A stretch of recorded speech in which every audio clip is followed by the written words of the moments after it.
시청자 여러분, JTBC 뉴스룸을 시작하겠습니다. 주 호주 대사로 떠난 이종섭 전 국방부 장관에 대한 추적 보도로 문을 열겠습니다. 뉴스룸은 김계환 해병대 사령관이 최상병 수사 외압이 있던 걸로 의심되는 시기에 썼다가 지운 메모를 복원해 보도해 드렸는데, 이 메모가 김 사령관이 이종섭 당시 장관 측에 해병대 자체 수사 결과에는 문제가 없다, 이렇게 호소한 메시지의 초안이었다는 사실을 추가로 확인했습니다. 먼저 유선희 기자의 단독 보도 보시고 관련 의혹들 짚어드리겠습니다. 김계환 해병대 사령관이 쓴 메모입니다. 선으로 그어 지운 부분이 보입니다. 컬러 원본을 확보해 복구해보니 장관님, 제가 책임지고 넘기겠다, 내일이라고 돼 있습니다. 지우지 않은 부분은 조금 더 다듬어 다른 페이지에 옮겨 썼습니다. JTBC는 김 사령관이 지난해 8월 1일 박진희 국방부 장관 보좌관에게 보낸 텔레그램 메시지를 확보해 김 사령관의 메모와 비교해봤습니다. 먼저 이첩 시기는 당시 해외 출장 중인 장관이 돌아오면 넘기겠다고 적혀 있습니다. 양쪽에 모두 기자들이 예의주시하고 있다, 외압 의혹이 나올 수 있다고 경고합니다. 조사 결과에 대해선 해병대의 수사 결과를 다시 봐도 문제가 없다, 그리고 사건을 국방부 조사본부로 넘겨 재검토하면 어떻겠냐고 건의합니다. 판박이처럼 똑같습니다.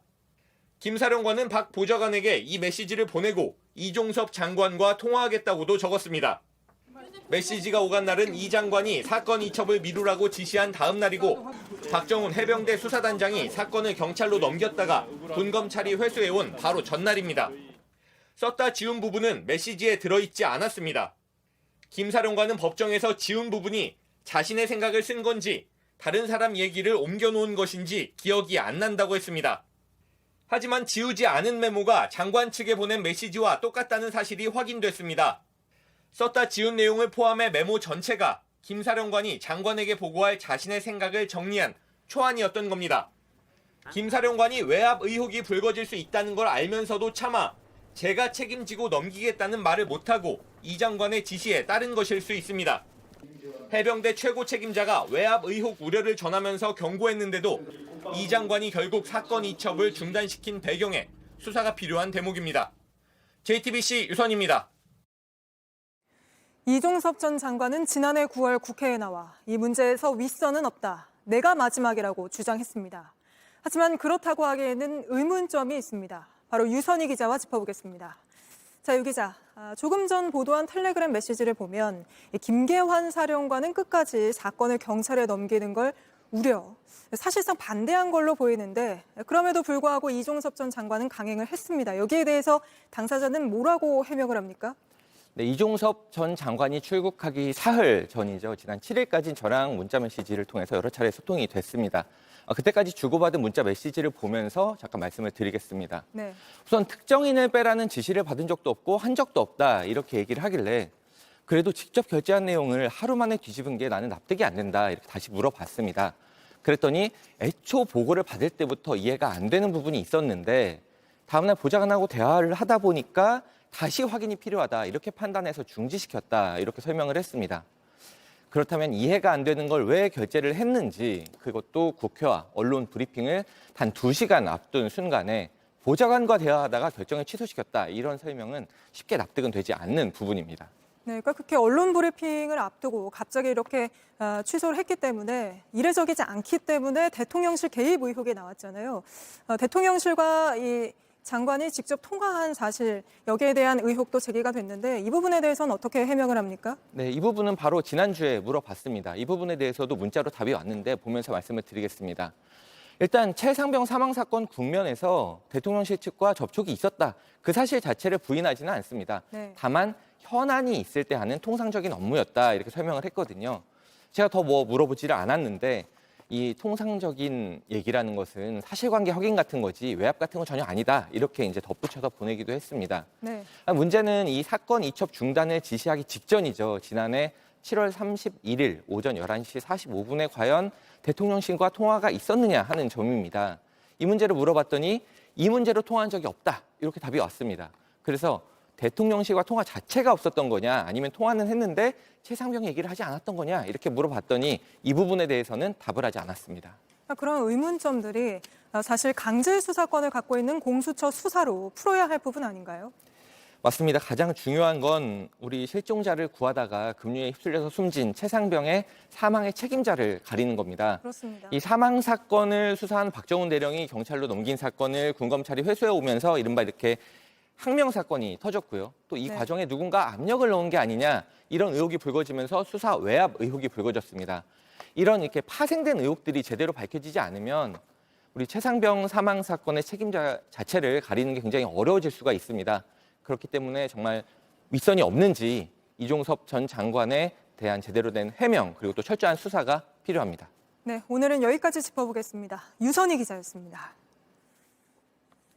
민주당은 피의자인 이종섭 전 장관을 호주 대사로 임명해 도피시켜줬다며 윤석열 대통령과 외교부 법무부 장관을 모두 공수처에 고발했습니다. 국민의힘은 억지 도피 프레임을 씌워 선거에 악용한다며 공수처가 수사 기밀을 흘리고 있다고 맞받았습니다. 이희정 기자입니다.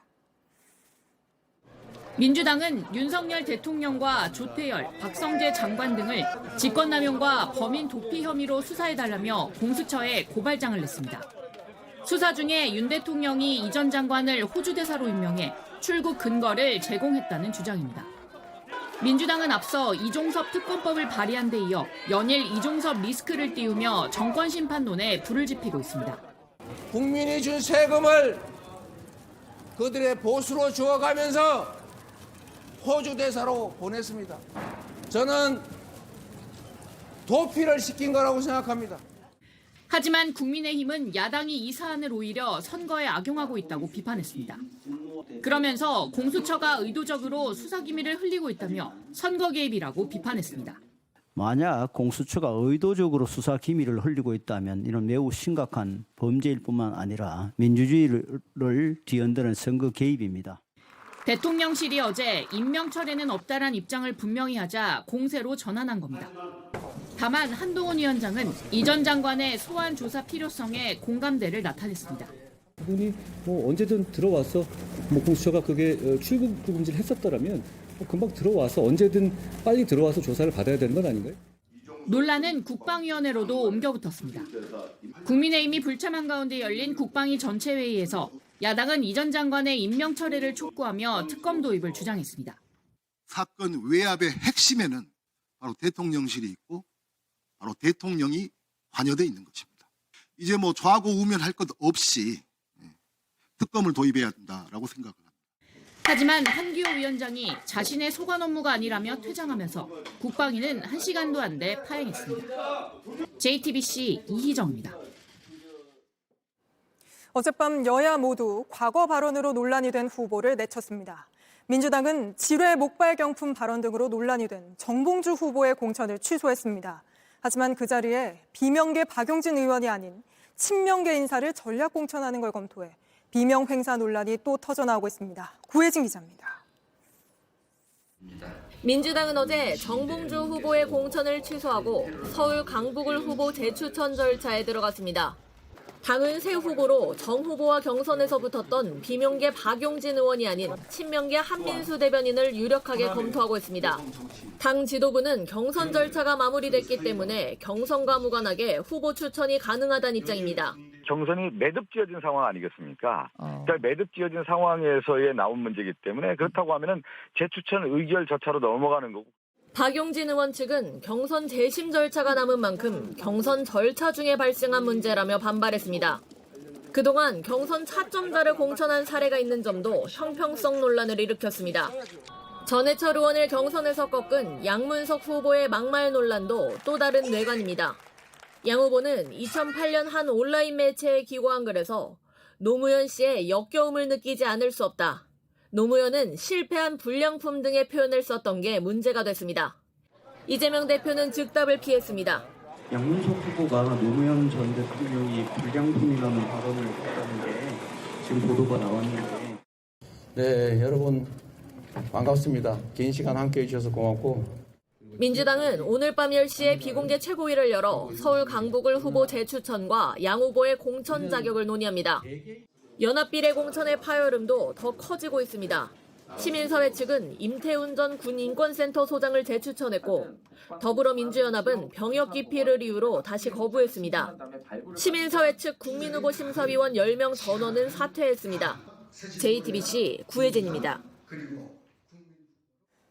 국민의힘은 5.18 폄훼 발언 등으로 논란이 된 도태우 후보의 공천을 취소했습니다만 다른 후보들의 과거 발언들 때문에 논란이 끊이질 않고 있습니다.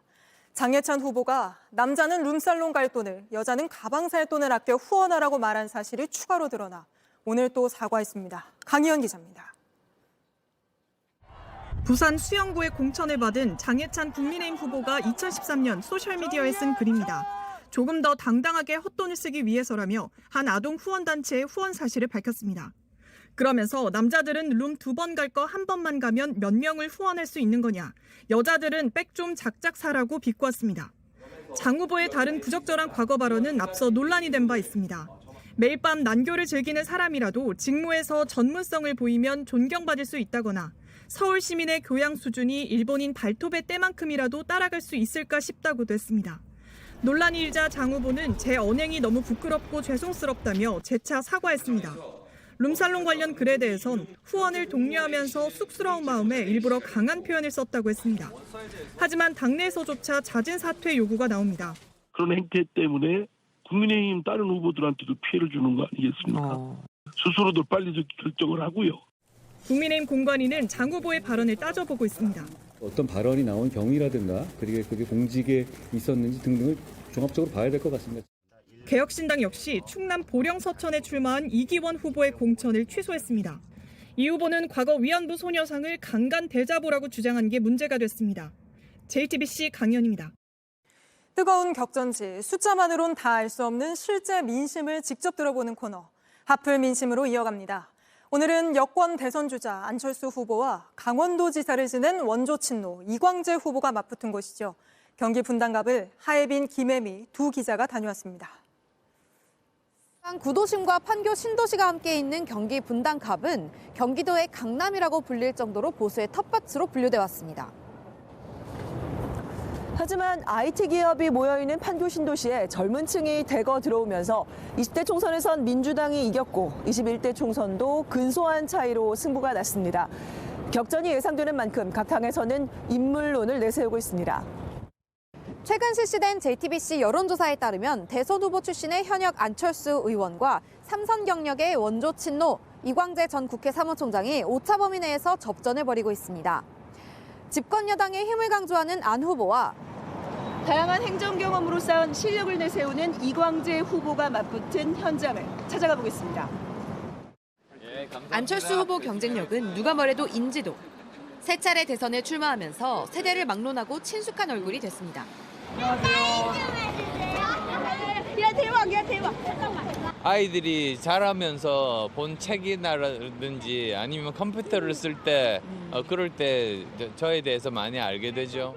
보수 지지세가 강한 지역인 만큼 노년층 민심 다지기에도 주력하고 있습니다. 판교 신도시를 중심으로 한 젊은 층 유권자들에게는 전문가 이미지를 내세워 미래 혁신도시를 만든다는 구상을 내놨습니다. 한국형 실리콘밸리가 되기 위해서는 교육기관과 연구기관이 필요합니다. 성남에도 영재고등학교를 설립하기 위해서 서로 과학기술부와 함께 긍정적으로 이야기하고 있는 중입니다. 다만 보궐선거로 21대 국회에 입성한 이후 지난 1년 반 동안의 평가는 극복해야 할 과제이기도 합니다. 사실 반반이에요. 이렇게 선거 때만 공약을 내세우고 그때만 좀 화려하게 할게요 했다가 이제 돌아서면 안 지켜지는 부분이 많으니까. 안 후보는 재건축과 스마트 교통도시 추진 등 크게 5대 분야 공약을 발표해 나갈 예정입니다. 이와 함께 여권 대선 주자이자 공동 선대위원장으로서의 힘 있는 추진력을 강조하고 있습니다. 이미 지금 대권 후보급으로 떠올라서 좀 국가의 그런 살림살이를 전체적으로 좀 크게 볼 수 있는 그런 경륜이 있다고 생각하고요. 쉽지 않은 지역에서 만만치 않은 상대를 고른 이 후보. 부지런히 현장을 뛰며 험지를 택한 진정성을 알리고 있습니다. 이광재 후보입니다. 식사 맛있게 하시고. 노무현 대통령 때 이광재였구나. 이렇게 하고 강원도지사도 했고 그런 걸로 많이 기억하시죠. 바보 노무현을 기억하는 40, 50대의 지지율은 높지만 수도권 첫 출마인 만큼 인지도는 안 후보에 비해 부족한 편입니다. 대신 밑바닥부터 다진 행정 경험과 정치력을 발휘해 제대로 일을 하겠다는 포부를 내세웠습니다. 제가 국회의원도 여러 번 하고 도지사도 했는데 제가 아주 저한테 만든 딱 하나의 확실한 당을 찾았어요. 그게 뭐냐? 분당입니다. 지지 후보를 정하지 못한 유권자가 많다고 보고 실행력으로 표심을 공략하겠다는 계획입니다. 인지도보다는 이제 자기가 내걸었던 이제 공약 요런 게 조금 더 판단할 때 선택할 때 좀 중요하지 않나 싶긴 하거든요. 제가 살아가는데 뭐 도움되는 그런 쪽으로 봐야죠. 이 후보는 판교에 인공지능 밸리를 만들고 지하철 3, 8호선을 연장하겠다고 약속했습니다. 재건축 문제를 나서서 해결하겠다며 지은 지 30년이 넘은 1기 신도시 분당 아파트 단지로 거처를 옮겼습니다. 국민이나 서민을 위해서 많이 발로 뛸 것 같아요. 경험도 많이 하셨고 나락도 가보셨고 했기 때문에 그거를 해갖고 잘 살피리라 생각합니다. 하필 민심팀은 각 후보에게 공통 질문을 건넸습니다. 선도지구를 가급적이면 빠른 속도로 가능하면 많이 지정한다. 이런 원칙을 가지고 있습니다. 결국은 중앙정부하고 경기도하고 여야의 국회의원들이 법을 만들어야 되잖아요. 저는 원내대표가 돼서 이걸 조만간 빠른 시일 내에 마무리를 지려고 합니다. 개혁신당의 류호정 전 의원은 두 후보를 뜨내기라고 비판하며 선거 전에 뛰어들었습니다. 대권 후보가 될 수 있는 그런 분들이셔서 지역 공약 발표하시기 전에 대선 불출마를 먼저 하셔야 분당 주민들께서 안심할 수 있지 않는가. JTBC 하혜빈, 김혜미입니다. 이런 가운데 황상무 대통령실 시민사회 수석이 일부 출입 기자들에게 한 말이 보도되면서 논란이 일고 있습니다. 5.18 민주화운동 북한 개입설이나 1980년대 언론인 테러 사건 등을 언급했다는 건데 야당은 바로 언론관을 문제 삼고 나섰습니다. 국민의힘 한동훈 위원장도 맥락과 경위는 모른다면서도 부적절한 것 같다고 했습니다. 김태영 기자입니다. 광주를 찾은 한동훈 국민의힘 비상대책위원장은 황상무 대통령실 시민사회 수석 발언 관련 보도에 대한 질문을 받고 이렇게 말했습니다. 제가 발언의 맥락이나 경위는 전혀 알지 못하는데요. 발언 내용으로 보면 부적절한 발언 같은데요. MBC는 어제 황 수석이 일부 대통령실 출입 기자들과 오찬 자리에서 5.18 민주화 운동에 대해 말했다고 보도했습니다. 계속 해산시켜도 하룻밤 사이에 4-5번이나 다시 뭉쳤는데 훈련받은 누군가 있지 않고서야 일반 시민이 그렇게 조직될 수 없다고 말했다는 겁니다. 북한군 개입설로 이어질 수 있는 주장인데 다만 황 수석은 증거가 없으면 주장하면 안 된다고 했다고 방송은 보도했습니다. 이른바 정보사 회칼 테러 사건을 언급했다고도 전했습니다. 황 수석이 MBC는 잘 들어라고 한 뒤 내가 정보사를 나왔는데 1988년에 경제신문 기자가 압구정 현대아파트에서 허벅지에 칼 2방이 찔렸다고 했다는 겁니다. 1988년 정부의 비판적인 기사를 썼던 기자가 정보사 소속 현역 군인들로부터 테러를 당했던 사건을 말한 걸로 보입니다. 황 수석은 JTBC와의 통화에서 과거 엄혹한 시절에 비난받아 마땅한 사건을 예로 든 것일 뿐 언론 협박은 상상조차 할 수 없는 일이라며 의도와 다르게 해석될까 봐 농담이라고 수차례 말했다고 설명했습니다. 또 북한군 개입설이란 주장이 오히려 증거가 없는데 그렇게 얘기하면 안 된다는 취지였다고 말했습니다. 야당은 강도 높게 비판하고 나섰습니다. 대통령실 핵심 관계자의 충격적인 협박입니다. 황 수석은 뒤늦게 농담이라고 둘러댔지만 농담으로라도 결코 입에 올릴 수 없는 망언입니다. 개혁신당 이준석 대표도 대통령실의 언론관이 잘못된 게 아니냐는 취지로 비판했습니다. 언론과 시민단체에서도 비판 성명이 이어졌습니다. JTBC 김태영입니다.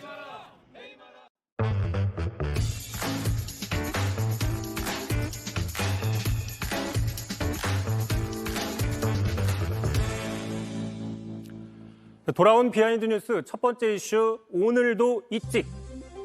이재명 민주당 대표가 오늘 울산을 방문했는데 지지를 호소했습니다. 못 살겠다, 정권을 심판하자, 이렇게 강하게 주장을 했는데 주의 깊게 한번 들어보시죠. 못 살겠으면은 심판하면 됩니다. 심판하는 방법은 2번을 찍는 겁니다. 자, 잘 들어보셨나요? 2번을 찍어달라? 자기 편이 아니라 상대방 후보를 지지해달라, 이런 이야기인데 이재명 대표도 뭔가 이상하다는 느낌을 눈치채고 곧바로 다시 얘기합니다. 계속 들어보시죠. 심판하는 방법은 2번을 찍는 겁니다. 아니 1번을 찍는 겁니다. 제가 이거 어제 여당이 하도 요거 내가 헷갈렸어.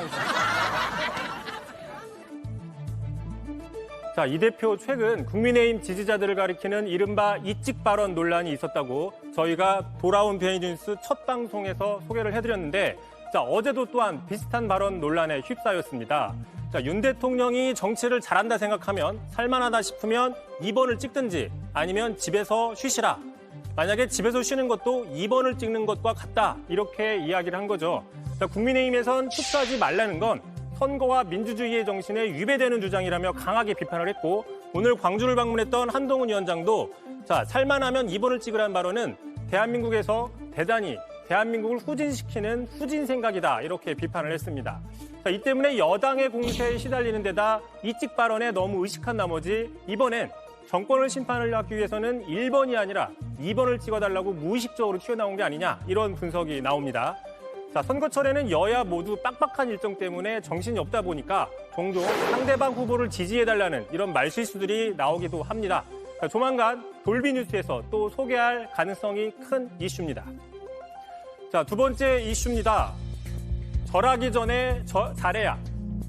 자, 누군가 사진을 보겠습니다. 누군가 큰 절을 하고 있습니다. 큰 절을 받는 사람은 이종찬 광복회장입니다. 이 큰 절하는 사람 바로 국민의힘 대전 서구갑 지역구 후보인 조수연 후보입니다. 광복회를 찾아 사과를 했는데요. 과거의 발언이 논란이 됐기 때문입니다. 이렇게 얘기를 했습니다. 일본은 고양이, 조선은 생선.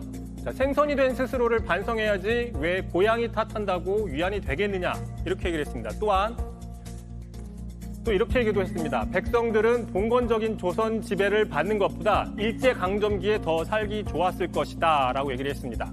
자, 가해자보다 피해를 받은 사람이 더 문제가 있다라는 전형적인 식민사관 논리이자 일제를 옹호하는 발언이라는 지적이 나왔고요. 자, 광복회도 일본 극운화할 만한 망언이라고 규탄을 한 겁니다. 자, 논란이 일자 국민의힘 내부에서도 공천을 반납해야 된다는 요구가 나왔는데요. 자, 대표적으로 같은 대전 지역구인 이상민 의원이 자, 스스로 빨리 결정을 해야 된다. 그렇지 않으면 당에서도 엄중한 조치를 빨리빨리 내려줘야 된다. 이렇게 이야기를 했습니다. 자, 조 후보는요, 논란이 터진 지난 14일 날 그런 뜻이 아니었다. 이렇게 곧바로 해명을 했지만 광복회에서 비판 성명까지 나오자 재차 사과를 했습니다. 그런데도 논란이 사그라들기는커녕 공천을 취소해야 된다는 주장까지 나오자 이렇게 오늘 직접 찾아가서 광복회에 깊이 반성한다며 큰절을 한 겁니다. 자, 5.18 발언으로 논란을 일으켰던 도태우 후보가 어젯밤 전격적으로 공천이 취소가 됐었죠.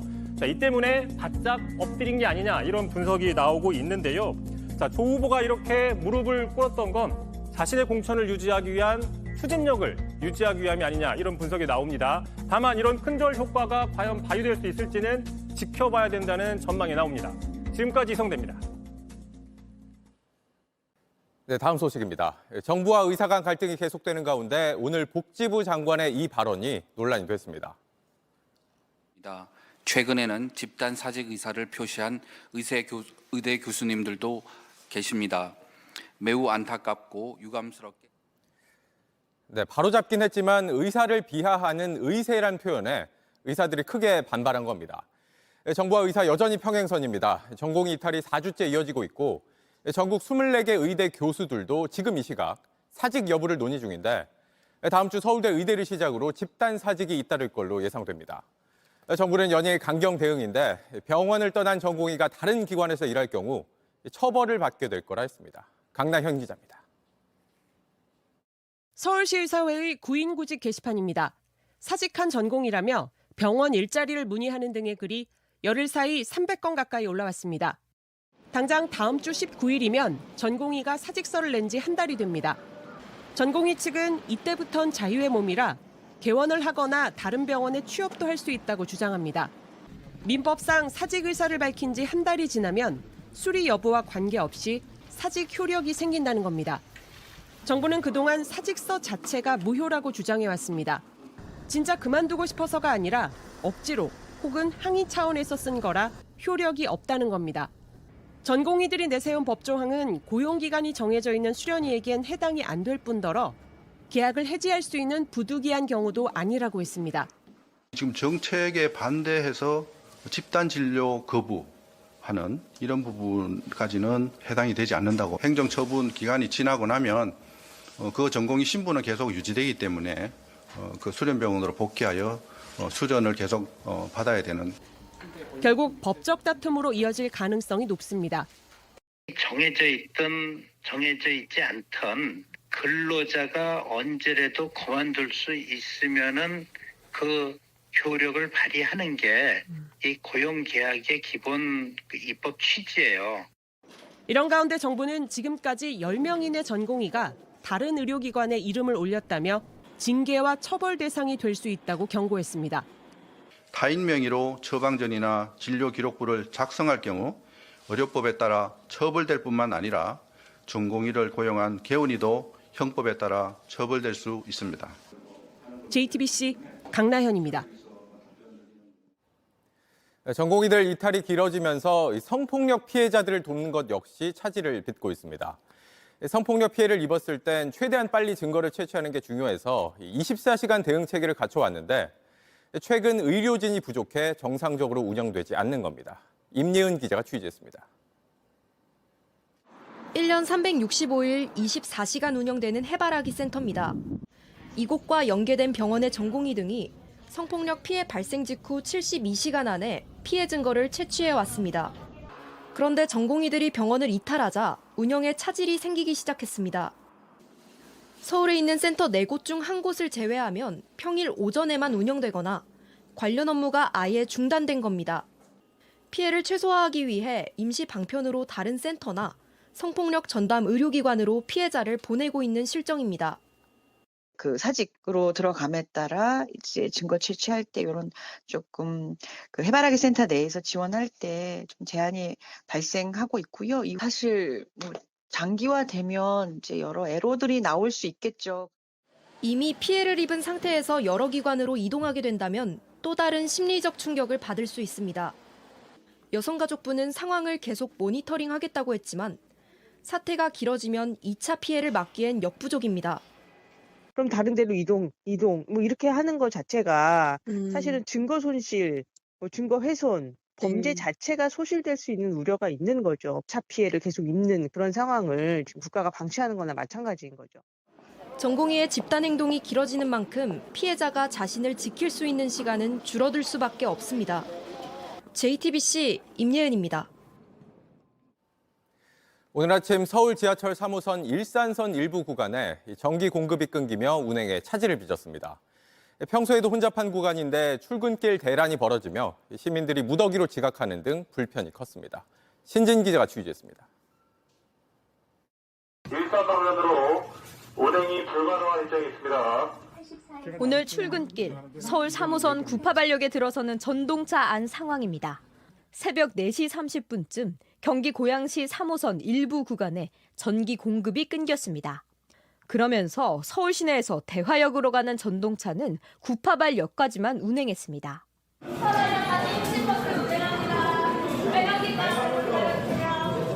3호선 전 구간 열차는 연쇄적으로 지연되기 시작했습니다. 배차 간격이 20분에서 40분까지 늘어났습니다. 출근하던 시민들은 당황했습니다. 저쪽에 건너편에 보면은 정류소 있죠. 다른 교통수단을 찾아야 하는 승객들은 지하철역을 빠져나와 뛰기 시작했습니다. 평소에도 혼잡한 출근길 거리는 오늘 더 복잡했습니다. 많이 늦었죠. 얼마나 늦으셨어요? 1시간 반 정도 늦은 거죠. 저리 갔다 이리 갔다 뭐 항정거장만 가면 되는데 왔다 갔다 했지. 고양시와 코레일은 긴급 복구 조치를 벌였습니다. 단전 사고 발생 약 5시간 40분 만인 오전 10시 10분쯤 전기 공급을 복구했습니다. 아직 정확한 사고 원인은 알지 못합니다. 주말을 앞둔 금요일 오전 출근길 시민들은 큰 불편을 겪었습니다. JTBC 신진입니다. 농구 선수 출신 현주엽 휘문고 농구부 감독이 방송 출연 등을 이유로 감독 업무를 소홀히 하고 자신의 자녀들을 지도하는 농구부 코치에게 부당한 압력을 가했다는 의혹이 불거졌습니다. 교육당국이 조사를 거쳐 징계 여부를 결정하기로 했습니다. 성화선 기자입니다. 현주엽 휘문고 농구부 감독이 촬영을 하고 있습니다. 이날은 휘문고의 연습 경기가 있던 날입니다. 학부모들은 이날을 포함해 수요일이나 목요일에 현 감독이 방송 등을 이유로 훈련이나 연습 경기에 나타나지 않았다고 주장했습니다. 갑질 의혹도 제기했습니다. 현 감독이 중학생 아들들을 고등학생 훈련에 참여시키거나 아들의 연습을 도와주게 했다는 주장입니다. 자신의 아들들이 소속된 농구부 코치에게 폭언을 했다는 주장도 나왔습니다. 그거 좀 오해하신 것 같은데요. 아버님 전화 오셔가지고 만 죽는 것 같다고 말씀하셔가지고. 야, 내가 아버님이냐? 지금 네 선배로 전화했지? 학부모들은 지난달 27일 서울시 교육청에 탄원서를 접수했습니다. 이후 학교 자체 조사가 진행 중인데 교육청은 다음 주에 현장 조사를 하기로 했습니다.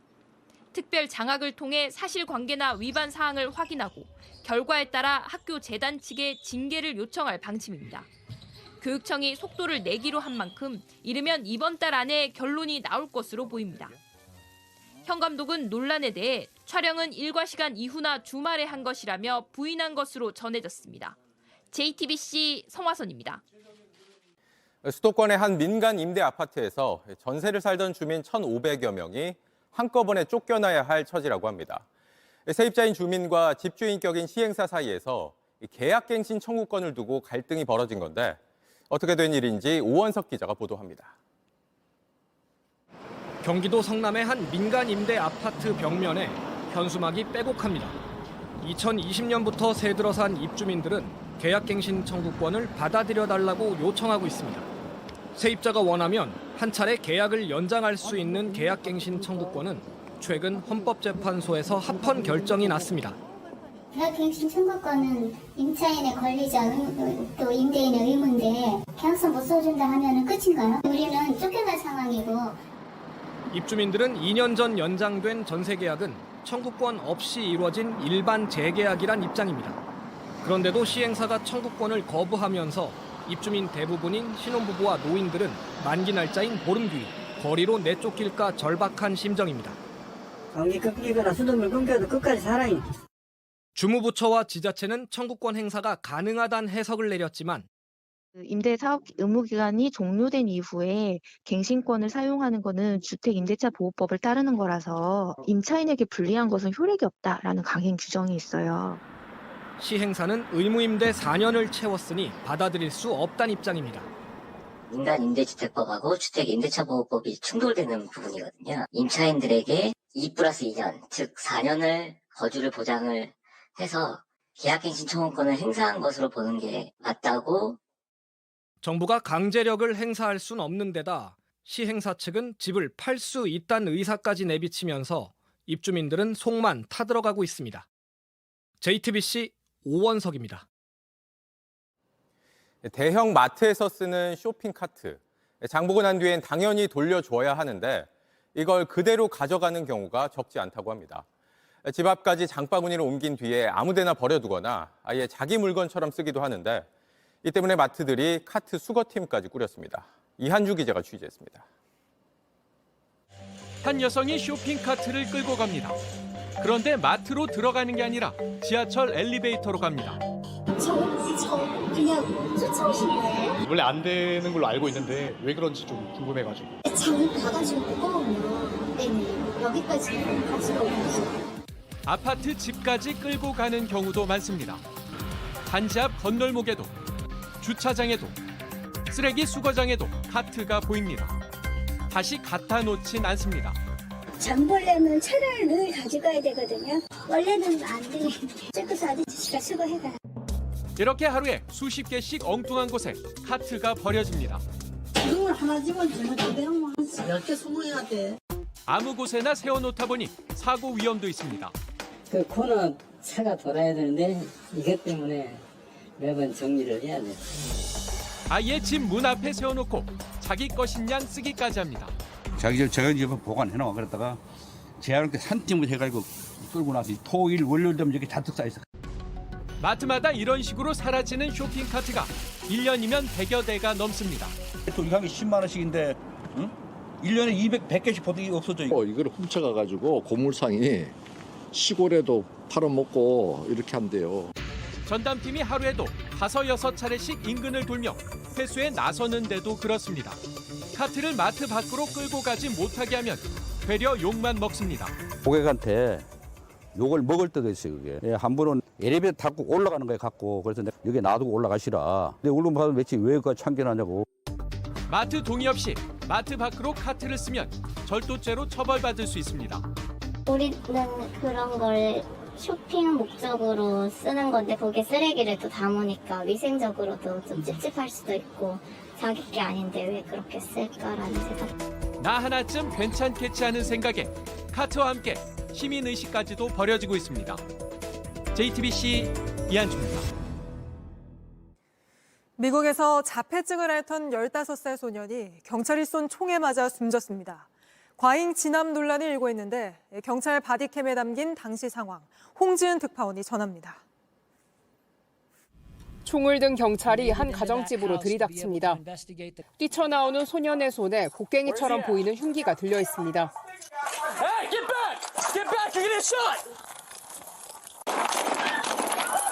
소년은 겨우 7초 만에 경찰이 쏜 총에 맞고 숨졌습니다. 라이언 게이너라는 이름의 15살 된 이 소년은 자폐증을 앓고 있었습니다. 소년의 어머니는 그날따라 아이가 폭력적이자 경찰에 신고했습니다. 이전에도 비슷한 일로 경찰의 도움을 받아왔는데 이번엔 달랐습니다. 샌 버나디노 경찰은 당시 상황이 총을 쏠 수밖에 없을 정도로 위협이었다고 해명했습니다. What we need to really look at is even if we had the best of healthcare, the best psychologist in that immediate interaction and that 7 seconds, there are no magic words. 사건 당시 출동한 경찰이 소년의 정신병력을 알고 있었는지는 확인되지 않았습니다. 그러나 피해자 가족 측은 경찰의 초기 대응이 과도했다고 지적했습니다. In California, it gives direction that when you're encountering somebody with mental disabilities or impairments in the field, that you shouldn't present as a threat. 현지 경찰은 출동한 경찰들이 대응 지침을 준수했다며 사건을 면밀히 조사 중이라고 밝혔습니다. 로스앤젤레스에서 JTBC 홍지은입니다. 중국 당국이 그제 34명의 사상자를 낸 폭발 사고 원인이 가스 누출이라고 밝혔습니다. 하지만 가스가 왜 누출된 건지 설명하지 못하고 있어 진실을 감추고 있다는 주장도 나오는데 베이징에서 이도성 특파원이 전합니다. 모두 7명이 숨지고 27명이 다친 중국 허베이성 옌자오 대형 폭발 사고. 중국 수사당국이 당시 가스 누출이 사고 원인이라고 밝혔습니다. 다만 가스가 왜 누출이 됐는지는 언급하지 않았습니다. 당국은 지하가스관이 깊이 매설돼 있고 구조도 복잡하다면서 사고가 난 경위에 대해 말을 아꼈습니다. 现在具体是哪家门店出现的问题，引发的爆燃也难以确定。 일각에선 사고 현장 부근의 지하철 공사장을 지목했습니다. 공사 도중 가스관을 건드려 폭발한 게 아니냐는 의문이 제기된 겁니다. 사고 현장을 취재 중이던 기자들을 강제로 내쫓고 피해 건물에 가림막을 설치한 점도 당국이 사건을 은폐하고 있다는 근거로 꼽혔습니다. 대만 중앙통신은 이런 내용을 보도한 중국 현지 매체 기사가 얼마 지나지 않아 삭제됐다고 보도했습니다. 사고 이전에 지하철 공사로 전선이 훼손되고 건물에 균열이 생겨 인근 주민들이 이미 민원을 제기했던 정황도 알려졌습니다. 한 지역 매체는 사고 발생 2-3시간 전부터 주민들이 가스 냄새가 난다는 걸 알았다고 전하기도 했습니다. 참사의 원인을 제대로 밝히고 책임자를 처벌하라는 요구가 이어지는 가운데 숨진 희생자들의 사연이 알려지면서 사고 현장엔 추모의 발길도 이어지고 있습니다. 중국 베이징에서 JTBC 이도성입니다. 영국 국방부가 새로운 레이저 무기를 공개했습니다. 붉은 레이저로 먼 거리 동전만한 표적도 요격할 수 있는데 보통 미사일 한 번 발사하는데 수십억 원이 들지만 이 레이저는 17,000원 수준입니다. 영상으로 보시죠.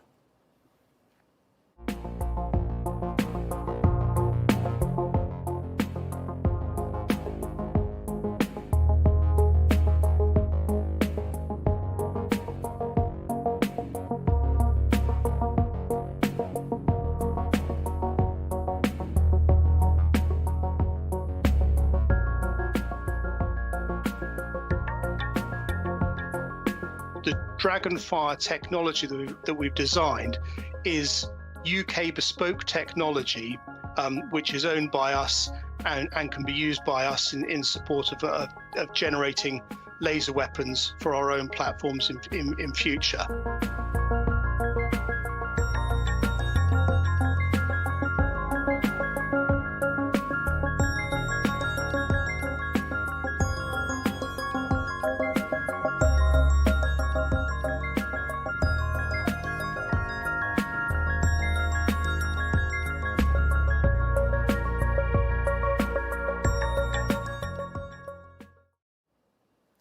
남극은 기온이 낮아서 감기 바이러스도 살아남기 어려운 무공해 지역으로 여겨져 왔는데 최근 조류독감 바이러스가 발견돼 비상입니다.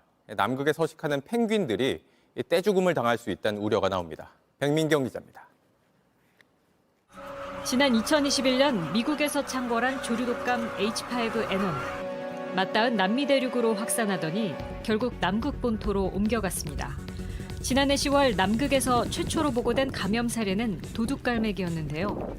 도둑갈매기는 남미에서 겨울을 나고 여름엔 남극에서 펭귄의 알과 새끼를 노립니다. virus llega a través de la propagación por el comportamiento de las aves migratorias que van a invernar al hemisferio norte. 조류독감은 한 번 퍼지면 떼죽음이 이어질 수 있습니다. 특히 남극에서만 사는 생물종인 펭귄이 우려됩니다. 원래도 무리지어 사는 펭귄들은 번식기에 더 큰 무리를 짓습니다. Entonces esto puede promover, aumentar la tasa de transmisión de la enfermedad entre diversas colonias de aves.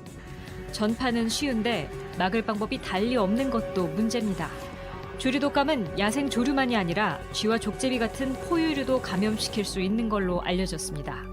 종간 장벽이 존재하지만 지난해 12월에는 북극곰이 감염돼 사망하는 첫 사례가 나왔습니다. 사람에게도 옮기는데 칠레에선 한 50대 남성이 감염돼 치료받았습니다. JTBC 백민경입니다.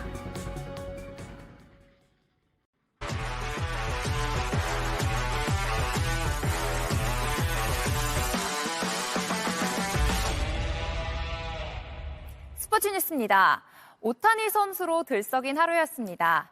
메이저리그 개막전을 위해 한국을 찾았는데요. 인천공항엔 오타니를 보기 위해 밤을 새며 기다린 팬들도 많았습니다. 온누리 기자입니다.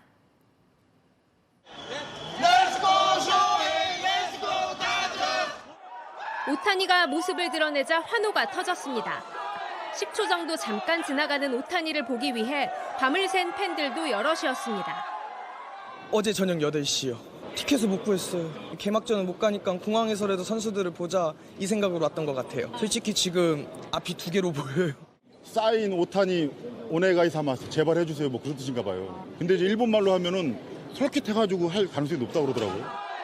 메이저리그 개막전 서울시리즈 출전을 위해 팀과 함께 한국을 찾은 오타니는 처음으로 부인도 공개했습니다. 일본 농구 국가대표 출신 마미코는 환한 웃음을 띤 채 공항을 빠져나갔습니다.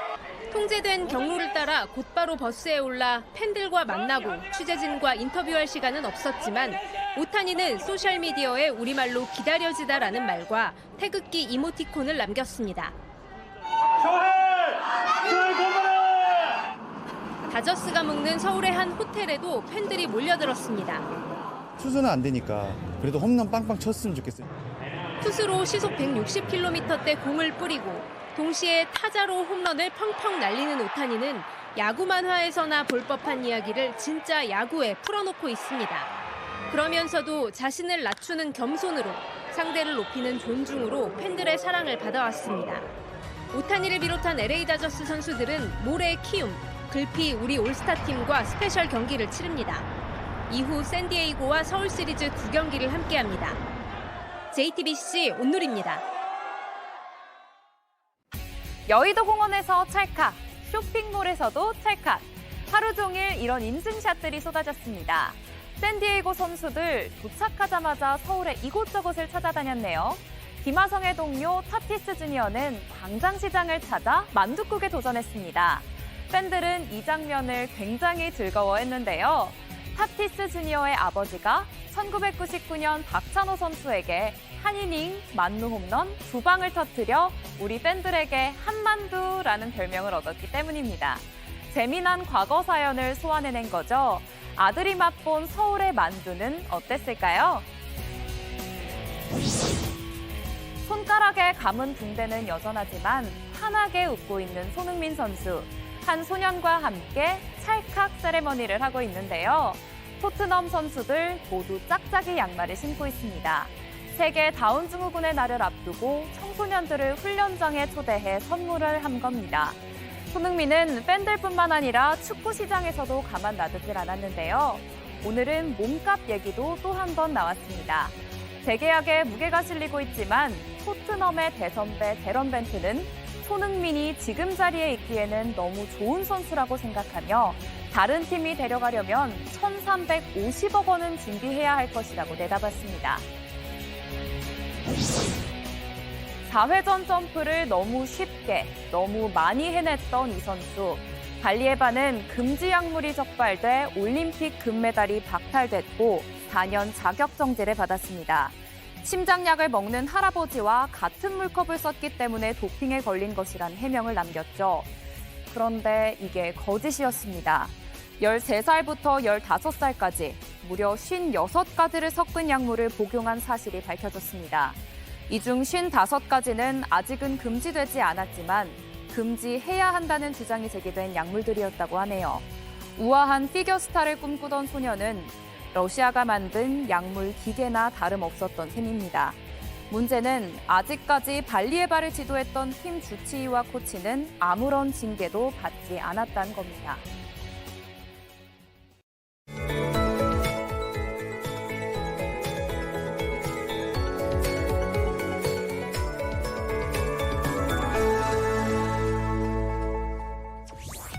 어느덧 남부지방에서는 하나둘 봄꽃이 피어나면서 봄 향기가 짙어지고 있습니다. 주말인 내일은 서울의 낮 기온이 무려 18도까지 오르겠는데요. 이렇게 낮 기온이 오르는 만큼 일교차는 더욱 크게 벌어지니까요. 가벼운 외투 챙겨서 나오시는 게 좋겠습니다. 내일도 중북부 지역과 충북 지역을 중심으로 초미세먼지 농도가 짙겠습니다. 경북 지역도 오전에는 공기가 탁하겠고요.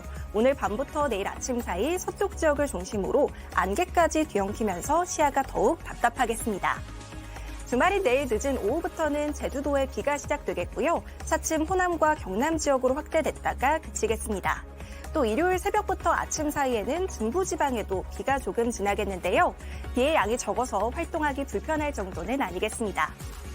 내일 하늘은 오후부터 차차 흐려지겠고요. 동해안을 중심으로는 건조특보와 강풍특보가 동시에 발효 중인 만큼 화재 예방에 각별히 유의하시기 바랍니다. 내일 아침 기온은 인천 5도, 광주 4도, 부산은 8도로 출발하겠습니다. 낮 동안에는 남부지방을 중심으로 20도 선까지 오르겠습니다. 비가 그치고 일요일에는 기온이 뚝 떨어지겠고요. 다음 주 화요일에는 중북부 지역에 비나 눈이 오겠습니다. 날씨였습니다. 뉴스룸 저희가 준비한 소식은 여기까지입니다. 시청해주신 여러분 고맙습니다.